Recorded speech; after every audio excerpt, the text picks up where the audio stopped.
Henry Cavill's career path in Hollywood is genuinely bizarre. He spent ages pigeonholed as just another pretty face in the background, constantly getting edged out by A-listers for the lead. Fast forward to today, and he's completely shattered that image. The guy's got some seriously insane acting chops. Cavill seamlessly transitions from highbrow Shakespearean drama right into mindless, popcorn action flicks without missing a beat. It's super ironic that his acting depth gets ignored now. People get so distracted by his jaw-dropping good looks, they totally sleep on his actual versatility. He's got the physique of a comic book god paired with the raw talent of a seasoned character actor. Looking back at his filmography proves he's arguably the most flexible leading man of our era. Just look at his breakout gig as Charles Brandon in The Tudors.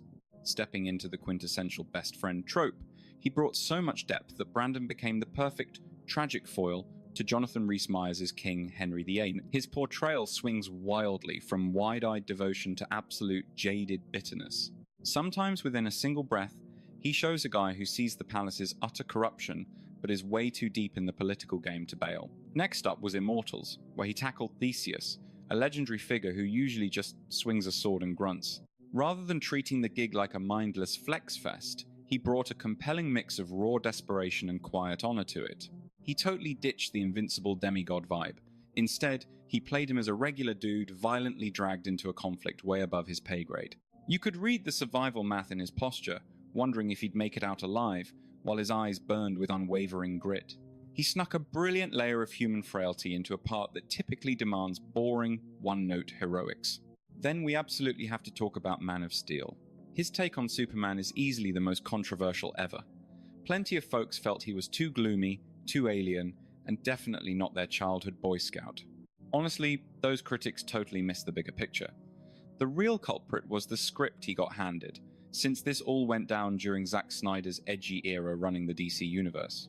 Trapped in a bleak universe where the writing forcefully glorified darkness to seem grounded, he had no choice but to portray an extraterrestrial immigrant crushed by the sheer weight of a messiah complex. His version of Clark Kent constantly juggles a desperate craving for acceptance against the brutal reality that he can't rescue every single person. You feel that massive inner turmoil bleeding through his quiet moments, his pauses, and the utterly exhausted tone he uses for basic dialogue. He doesn't simply wear the outfit, he completely rewrites the rulebook on what throwing on that cape actually means. He channels the Man of Tomorrow with a heavy, realistic gravity that transcends the flashy spandex. It's an incredible blend of pure muscle and guarded feelings. He practically tells the whole story through his movements before uttering a single syllable. His insane physical transformation and absolute dedication actually act as brilliant narrative tools. This iteration of Clark is a guy fiercely guarding his secrets, struggling with the awful price of perpetual isolation. The cinematography highlights his imposing frame, showcasing the quiet nobility he brings to ordinary moments, and how hard he tries to shrink himself down around regular folks. It's a constant reminder that this guy will never actually fit in, no matter how desperately he tries. He nails those quiet, heartbreaking notes instead of shoving the classic superhero persona down our throats. He relies on the raw pain in his gaze, his vocal insecurities, and those tender scenes with Martha and Lois to truly shoulder the burden of the character's legacy. When he talks about feeling lost on Earth, you buy it completely, because he has already baked that anxiety into his on-screen presence. Not even the massive, explosive CGI battles manage to drown out that nuanced character work. While he's smashing through buildings or trading blows with Zod, you can see how much he hates doing it, like he's hyper-aware of the catastrophic damage his fists can cause. That specific genius elevates Man of Steel from a generic blockbuster into a film with an actual heartbeat. His Superman rescues humanity because he understands the heavy moral cost of playing savior. He delivers that internal conflict with such raw honesty that the acting completely disappears. He takes an impossibly flawless alien and somehow makes him feel incredibly human and empathetic.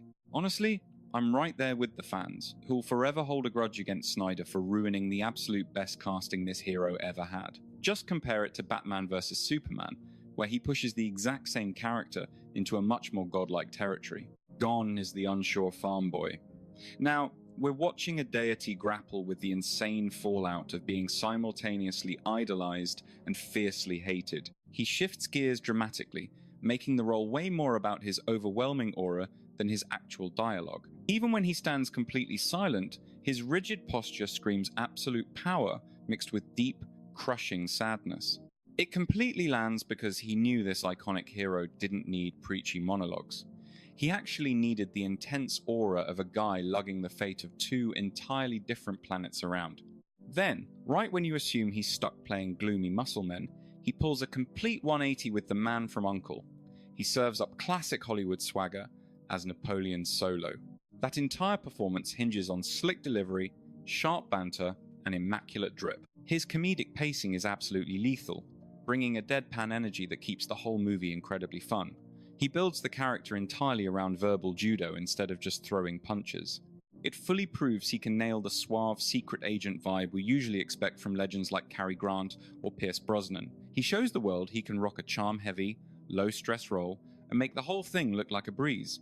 Bringing Napoleon Solo to life, he throws it all the way back to the classic era of espionage flicks while injecting it with a totally modern energy. The crazy thing here is how perfectly he walks the line between irresistible charm and quiet danger. Solo's a former crook flipped to a CIA spook who uses high society manners as a shield, and he plays that two-faced dynamic flawlessly. His body language is flawless, lines land with a snap, and every movement is deliberate. He glides through scenes acting like he literally owns the entire building. However, he makes sure the character never devolves into a cheesy parody. He packs the role with sneaky laughs, especially when trading jabs with Armie Hammer's Koo Yarkin, pairing his own chill, relaxed swagger against his partner's aggressive rage. That friction gives him layers. He forever dances between protecting his own neck and actual reluctant bonding. Simultaneously, he gives the spy just enough heart so he never feels like a cheap knockoff of 1960s action tropes. Even his smooth-talking pickup lines hide subtle flashes of real curiosity and defensive walls. Inside a movie entirely fueled by aesthetics and clever banter, his character grounds the whole ride because he perfectly juggles holding back while dominating the screen, mixing heavy sarcasm with genuine emotion. It's an absolute masterclass. Then there is my personal favorite, Mission Impossible Fallout, where he basically turns his massive body into a weapon against Tom Cruise. Playing August Walker, he's practically a human sledgehammer. He's cocky, highly capable, and terrifyingly practical. He leverages his sheer bulk and serious vibe to project pure, terrifying intimidation. I'm obsessed with the low-key disgust he sneaks into his dialogue, giving off the vibe that he's playing chess while everyone else is playing checkers. That legendary bathroom brawl is the ultimate proof. He elevates a basic, generic musclehead into one of the most iconic villains in the entire franchise. He totally subverts our expectations, taking the exact same jacked physique that made him a beacon of hope as Superman, and twisting it to make Walker seem scary, erratic, and brutally efficient.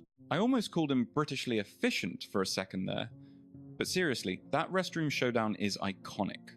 Watching him literally cock his fists like shotguns gives the scene violently robotic energy. Every single swing looks lethal.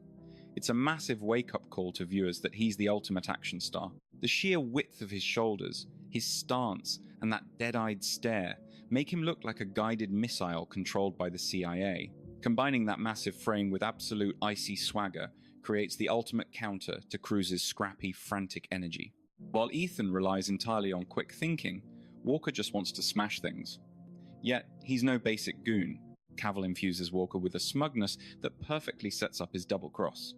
His verbal jabs at Hunt's tactics carry a sharp edge, making it obvious the guy never had any real respect for Ethan. The actor's cool execution and piercing looks channel a quiet contempt. It perfectly wraps up the arc of a guy convinced he was way better than the rest of his crew. Once the climax hits and his character is unmasked as the real bad guy, Cavill completely turns up the heat.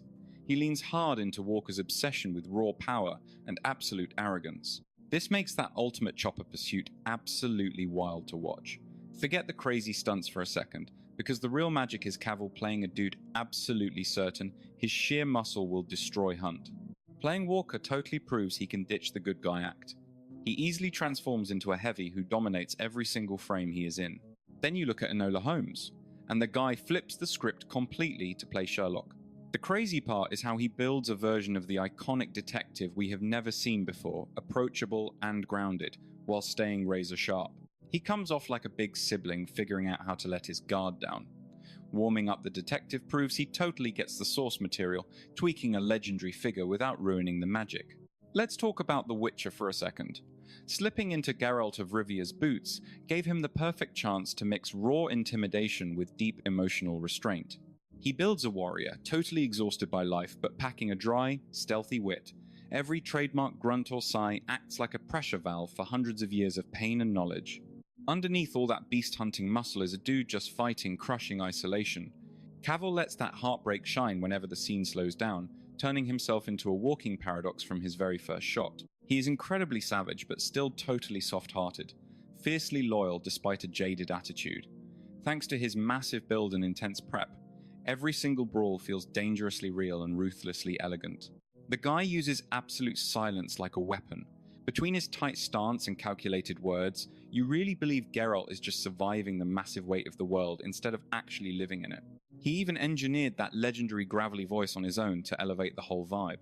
It was a super smart move to sound like a guy wrecked by magic and trauma. Whenever he shifts into a softer gear with a gentle look or quiet tone, it hits hard because it feels completely authentic. He gets that the real superpower here is the hero's hesitation to love anything, especially in a universe that absolutely destroys anyone who drops their guard.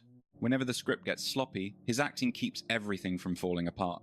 From doing his own stunts to geeking out over the lore, he basically wrote the playbook on how to put a whole property on your back. Through pure talent and grit, he locked down the monster hunter so hard that nobody else could ever match his energy. Things get super bleak in Night Hunter, where he dives headfirst into the gritty reality of hunting down a vicious creep.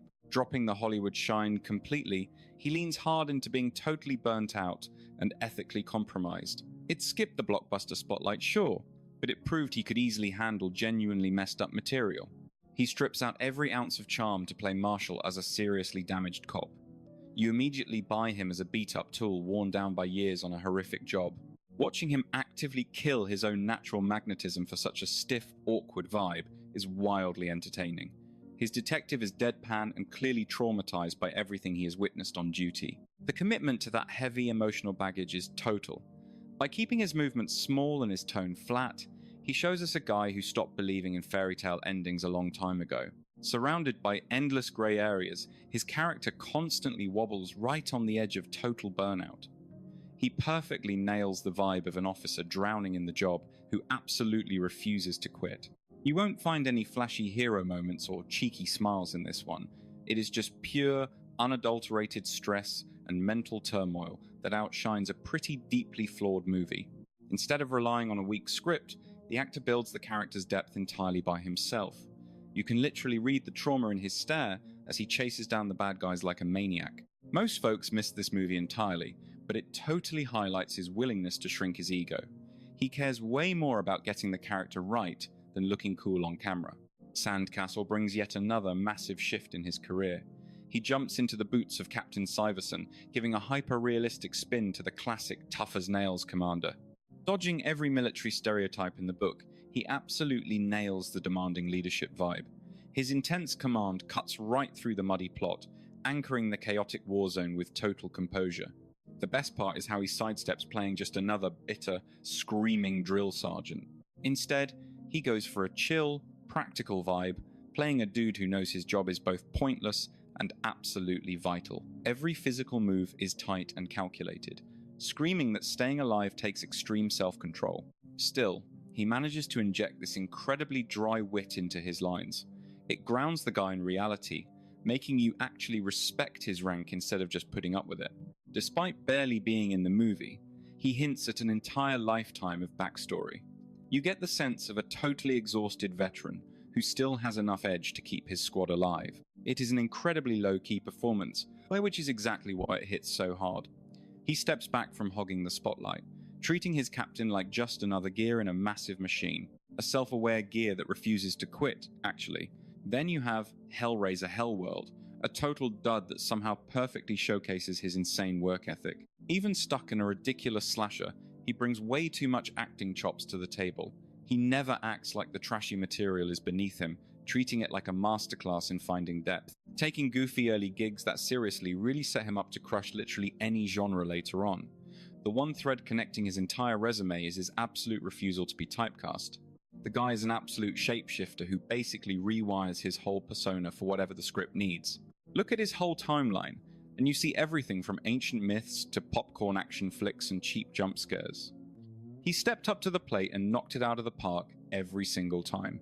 By totally vanishing into completely unique headspaces, he proves that true talent is about getting lost in the fiction.